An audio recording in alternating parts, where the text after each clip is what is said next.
नमस्कार दोस्तों। आज हम लोग पढ़ेंगे उत्परिवर्तन क्या होता है, जिसे कहते हैं म्यूटेशन कहते हैं। म्यूटेशन इंग्लिश में क्या कहते हैं? म्यूटेशन। आज हम लोग पढ़ेंगे म्यूटेशन क्या होता है। तो हेडिंग डालिए।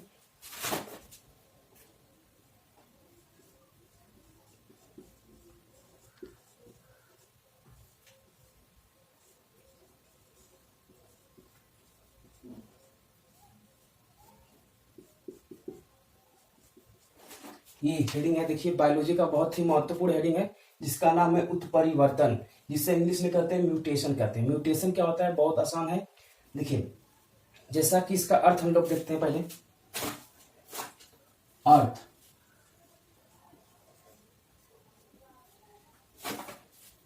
इसको तोड़िए।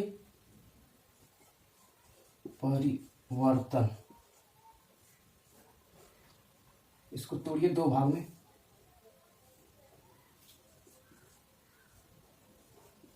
परिवर्तन, जैसा कि नाम से स्पष्ट है, उत्परिवर्तन। उत मतलब अचानक, आकस्मिक। परिवर्तन मतलब जानते हैं बदलाव। अचानक लगता है किसी चीज में बदलाव होगा, उसी को बोलेंगे उत्परिवर्तन। लेकिन किसमें बदलाव होता है उसको देखेंगे हम लोग। इसका मतलब है अचानक बदलाव होगा, यानी उत मतलब होता है क्या? अचानक। परिवर्तन मतलब क्या होता है? बदलाव। तो यहां पे जो बदलाव होगा ना, वो होगा आनुवंशिक पदार्थ में। आनुवंशिक पदार्थ जैसे कह सकते हैं गुणसूत्र में बदलाव हो जाए अचानक, या आप कह सकते हैं डीएनए में, क्योंकि उसी में रहता है, डीएनए में अचानक बदलाव हो जाए, या आप कह सकते हैं जीन में अचानक बदलाव हो जाता है, उसी को बोला जाता है उत्परिवर्तन। समझ में आया? तो इसका अर्थ क्या होता है? अर्थ, उत्परिवर्तन का अर्थ होता है, उत मतलब होता है अचानक, परिवर्तन मतलब होता है बदलाव, यानी किसी चीज में अचानक बदलाव। तो किसमें अचानक चीज बदलाव होगा? आनुवंशिक पदार्थ। आनुवंशिक पदार्थ जैसे कह सकते हो, आनुवंशिक पदार्थ में क्या सकते हो? गुणसूत्र आते हैं, जिसके अंतर्गत क्या होता है? डीएनए होता है, उसके अंतर्गत क्या होता है? जीन होता है। ठीक है, तो उनमें अगर बदलाव हो रहा है तो इसका मतलब कहीं ना कहीं विकार हो रहा है, तो उसे क्या बोलते हैं? उत्परिवर्तन। तो पहले देखते हैं परिभाषा। तो ये आपने देखा इसका अर्थ, अब परिभाषा देखते हैं। परिभाषा,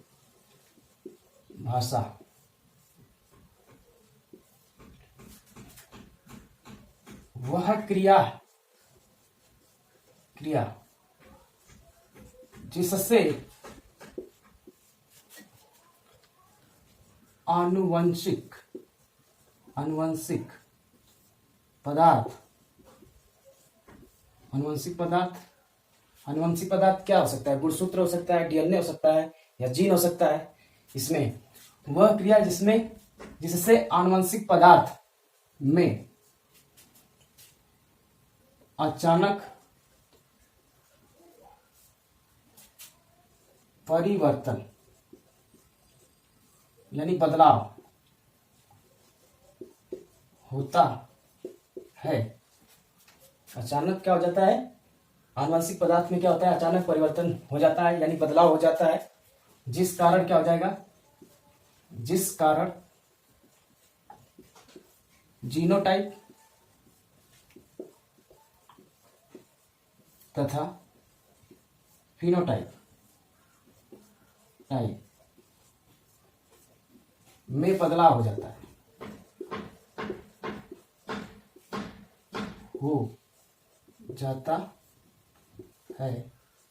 उससे क्या करते हैं? उत्परिवर्तन।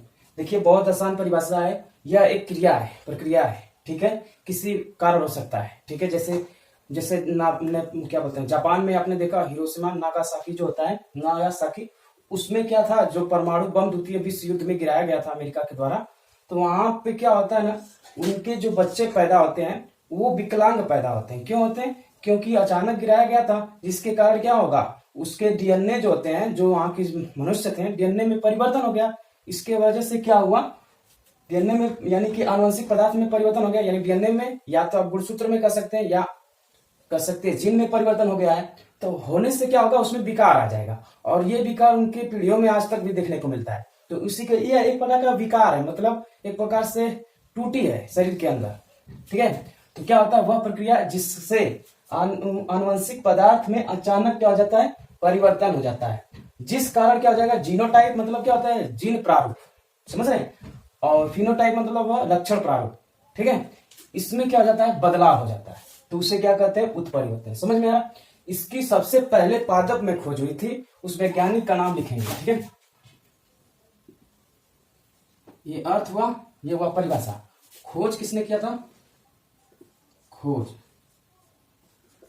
उस वैज्ञानिक का नाम था ह्यूगो डी ब्रिज, 1901 ईस्वी में। म्यूटेशन जो है इसकी खोज करने वाला वैज्ञानिक था ह्यूगो डी ब्रिज। इसने किसमें खोजा था, तो उसको लिख लेंगे, एक पादप है, पादप, उस पादप का नाम लिखते हैं हम लोग ओएनेथेरा, नोथेरा, ओएनोथेरा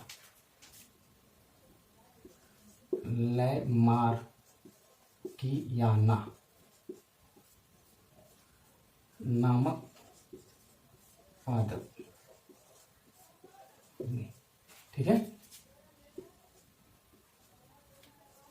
खोज किया गया, ठीक है।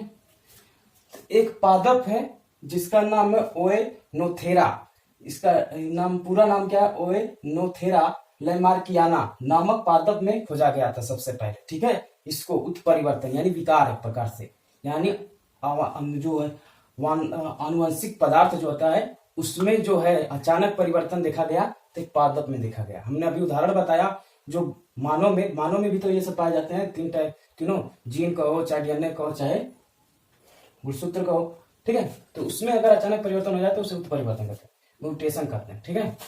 तो ये जो म्यूटेशन के कुछ कारण है उसको देखते हैं। तो अब अगला हम पॉइंट लिखेंगे,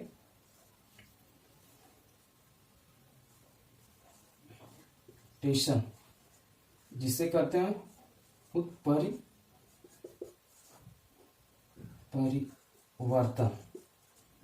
उत्परिवर्तन के कारक को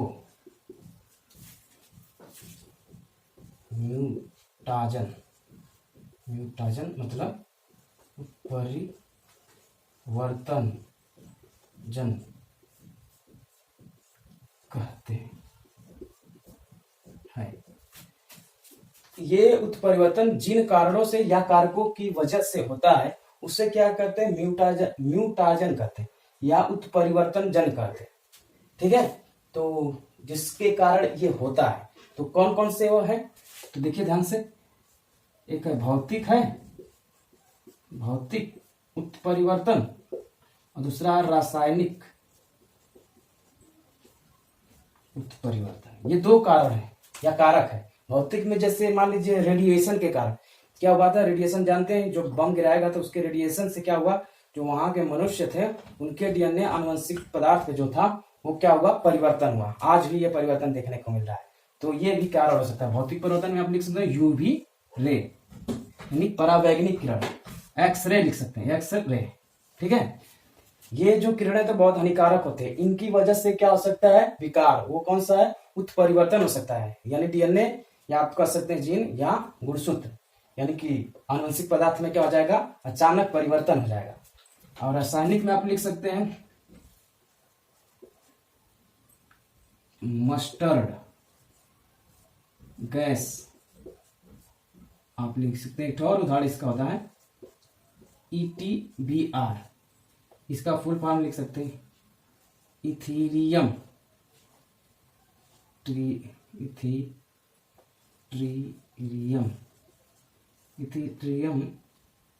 ब्रोमाइड,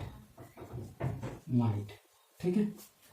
तो ये रासायनिक कारण में कुछ गैस है, मस्टर्ड ऑयल टाइप का जो गैसें होती है, जहां से ऑयल से गैस निकलती है, वो है। एक होता है आपको एनसीईआरटी में दिया है ETBR, ये क्या करता है, डीएनए का जो रंग होता है ना उसको नारंगी कर देता है।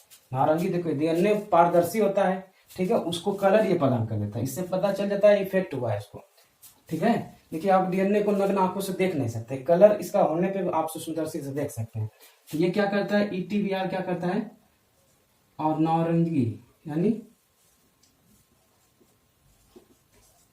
रंग प्रदान करता है, डीएनए को, ठीक है। ये क्या करता है, डीएनए को रंग प्रदान, ये कलर कर देता है, रंजक है एक प्रकार से, ठीक है। तो ये दो कारण है, भौतिक कारण और रासायनिक कारण। इनकी वजह से क्या हो सकता है, जो जीन है या आप कह सकते हो गुणसूत्र या डीएनए, आपको पता होना चाहिए, थोड़ा सा बताते रहे आपको। ये देखिए, ये होता है क्या, गुणसूत्र, और इसको खींचेंगे तो यहां से ये क्या होगा, ऐसे करके बाहर निकलेगा, और तेजी से खींचेंगे तो ये ऐसे करके इसमें ऐसे संरचना मिलेगी। तो ये तो हुआ गुणसूत्र, गुणसूत्र, ठीक है, जोड़े में रहते हैं मानो के, ठीक है। और ये क्या हुआ, इसे कहेंगे डीएनए, और इसको खोल देंगे तो ऐसे इसमें आपको ऐसे, ये डीएनए है ये, ठीक है, ये डीएनए है। तो डीएनए का ये यहां से यहां तक ऐसे भाग क्या कहलाते हैं, जीन कहलाते हैं, यानी खंड क्या कहलाता है, जीन। डीएनए का जो खंड है वो क्या कहलाता है, जीन कहलाता है। तो कहीं ना कहीं सब ये तीनों एक ही पदार्थ हैं, समझ रहे हैं, एक ही पदार्थ में ये सब रहते हैं। ये तीनों जो होते हैं ये क्या करते हैं, आनुवंशिक के कारण बनते हैं। क्या होता है, एक पीढ़ी से दूसरी पीढ़ी में लक्षणों को प्रोवाइड करते हैं, ठीक है। तो ये इनमें अगर परिवर्तन हो रहा है तो समझ लीजिए उसी को बोलते हैं उत्परिवर्तन। समझ में आ रहा है, तो आपको समझ में आ गया होगा, ठीक है। तो इसके प्रकार वगैरह देखेंगे और कुछ विशेषताएं देखते हैं, ठीक है। देखिए अगर और देखिए विशेषताएं देखते हैं, विशेषताएं,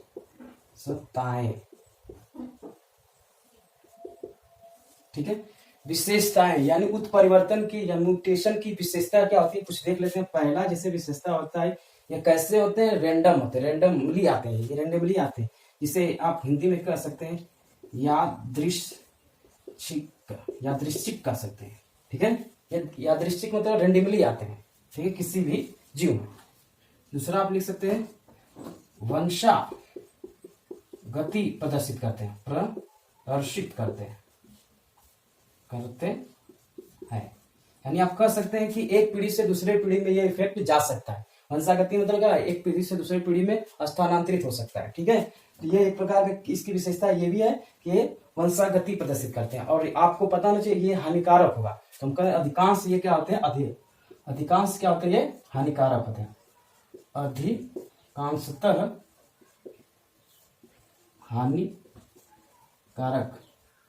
हानिकारक होते हैं, ठीक है। तो ये तीन ठो विशेषता कम से कम याद रखना होगा आपको, ये पूछे जाते हैं, समझ रहे हैं। तो इसकी विशेषता खासियत क्या है, यानी लक्षण क्या है बोल सकते हैं प्रकार से, ये रैंडमली होते हैं, ठीक है। ये वंशागति प्रदर्शित करते हैं एक पीढ़ी से दूसरे पीढ़ी में, ये रैंडमली एक दूसरे से जाते हैं, ठीक है। अधिकांश हानिकारक होते हैं, इनसे आप में विकार हो सकता है। तो इस रेडिएशन खतरनाक होती है, इसके ज्यादा प्रयोग से क्या हो जाएगा, विकार पैदा हो जाएगा शरीर के अंदर। जानते हैं ये सब हानिकारक किरण है, ठीक है। अब हम इसके कुछ प्रकार देख लेते हैं। प्रकार, ये दो टाइप के होंगे, ठीक है। कितने प्रकार के होंगे, दो प्रकार के होंगे। देखिए कैसे, उत्परिवर्तन के प्रकार, उत्परिवर्तन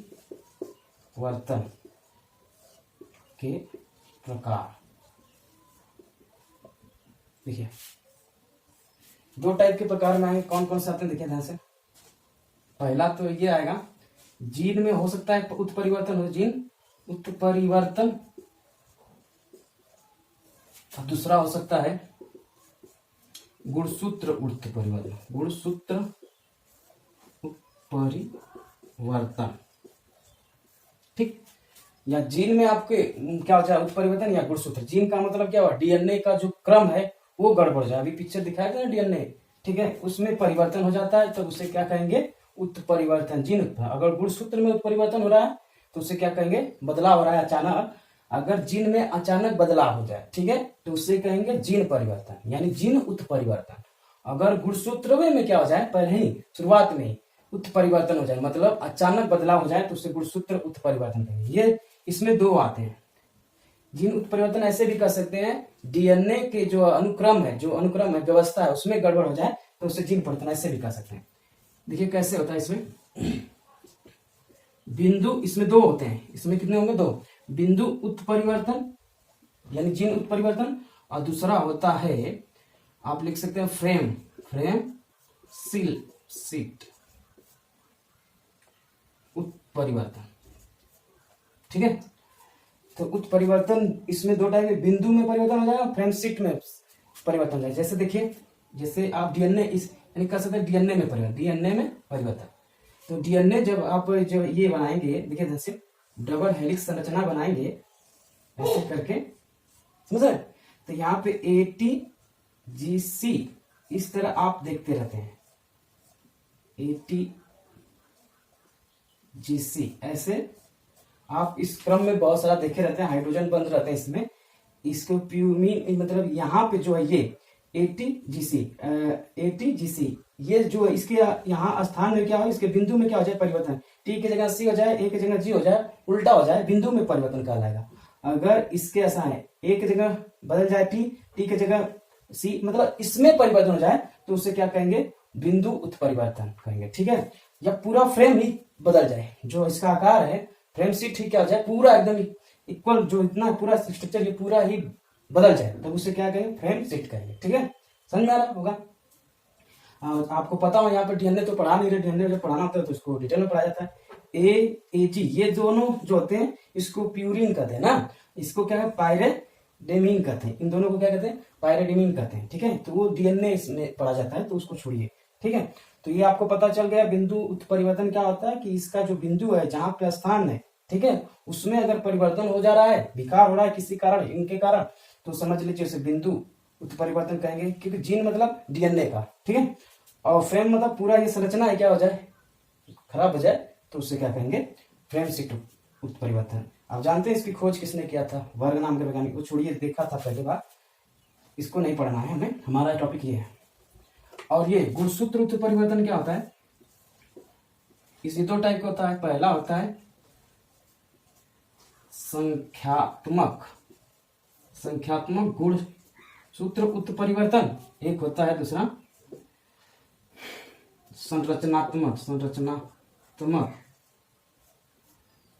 संरचनात्मक उत्परिवर्तन, गुणसूत्र उत्परिवर्तन, ठीक है।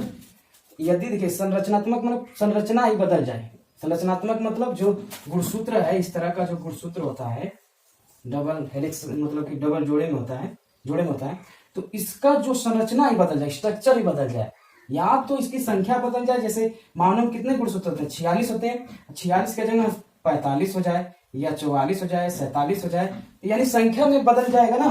तो उस गुणसूत्र के संख्या में अगर परिवर्तन हो जा रहा है तो उसे संख्यात्मक कहेंगे, गुणसूत्र उत्परिवर्तन। अगर पूरा ये स्ट्रक्चर बिगड़ जा रहा है तब उससे क्या कहा जाएगा, संरचनात्मक गुणसूत्र उत्परिवर्तन, ठीक है। तो आपको थोड़ा सा रिवीजन करा के छोड़ते हैं, ठीक है।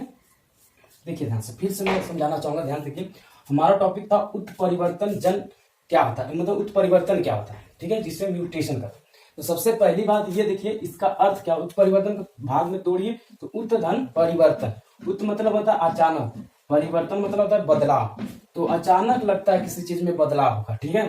परिभाषा क्या बनेगी, यह वह क्रिया जिससे, कोई क्रिया है, क्रिया होगा इनसे, जिससे क्या हो जाए, आनुवंशिक पदार्थ में क्या हो जाए, अचानक परिवर्तन हो जाए, तो उसे क्या कहते हैं हम लोग, उसे कहते हैं उत्परिवर्तन, ठीक है।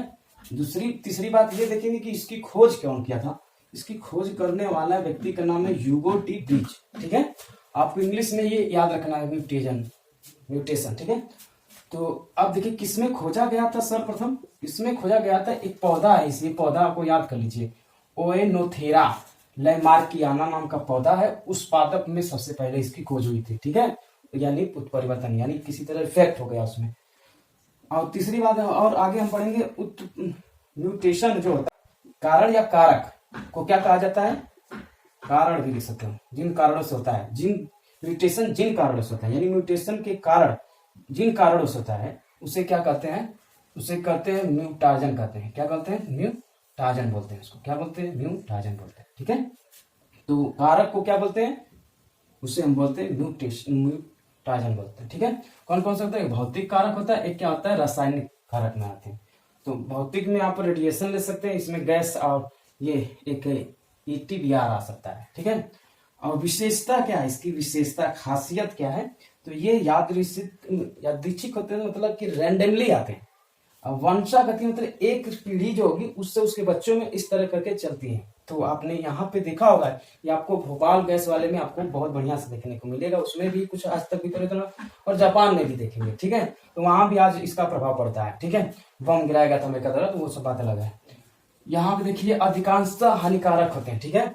अब देखिए उत्परिवर्तन जो होता है उसके दो प्रकार होते हैं, एक जीन उत्परिवर्तन, एक गुणसूत्र उत्परिवर्तन। जीन उत्परिवर्तन किसे कहते हैं, डीएनए का जो क्रम है उसमें गड़बड़ी हो जाता है, तब तो उससे क्या कहते हैं, जीन उत्परिवर्तन, या सीधे बोल सकते हो जीन में अचानक परिवर्तन आ जाए तो उसे कहते हैं जीन उत्परिवर्तन। ये दो टाइप का होगा, एक होगा बिंदु जीन उत्परिवर्तन, एक होगा फ्रेम शिफ्ट उत्परिवर्तन, ठीक है। तो बिंदु में क्या होगा, एटीजीसी जो है इसका क्रम बदल जाए तो उसे कहते हैं, ठीक है। आपको पता होगा एटीजीसी का फुल फॉर्म, ठीक है, डीऑक्सीराइबोन्यूक्लिक अम्ल डीएनए का, वो सब अलग टॉपिक है, ठीक है। गुणसूत्र में उत्परिवर्तन, यानी गुणसूत्र में अगर अचानक परिवर्तन हो जा रहा है, ठीक है, तो उसे क्या कहेंगे, गुणसूत्र उत्परिवर्तन। ये संख्या में अगर परिवर्तन हो रहा है, 47 मानों में हो जा रहा है 46 के जगह, जोड़ा में 23 जोड़ा होता है, उसमें परिवर्तन हो रहा है तो हम कह देंगे कि भाई संख्यात्मक गुणसूत्र परिवर्तन है। और संरचना में अगर परिवर्तन हो रहा है, स्ट्रक्चर ही गड़बड़ हो जा रहा है पूरा, तो उससे क्या कहा जाएगा, गुणसूत्र जो है संरचनात्मक गुणसूत्र उत्परिवर्तन करते हैं, ठीक है। ये हमेशा पूछे जाते हैं, कुछ बातें हमने कई तो देखा, अर्थ, परिभाषा, खोज, किसमें खोजा गया था, कारक कौन है वो पढ़ लिए, विशेषता क्या होती है, ये थोड़ा सा आप पढ़ना चाहिए, ठीक है। तो धन्यवाद दोस्तों।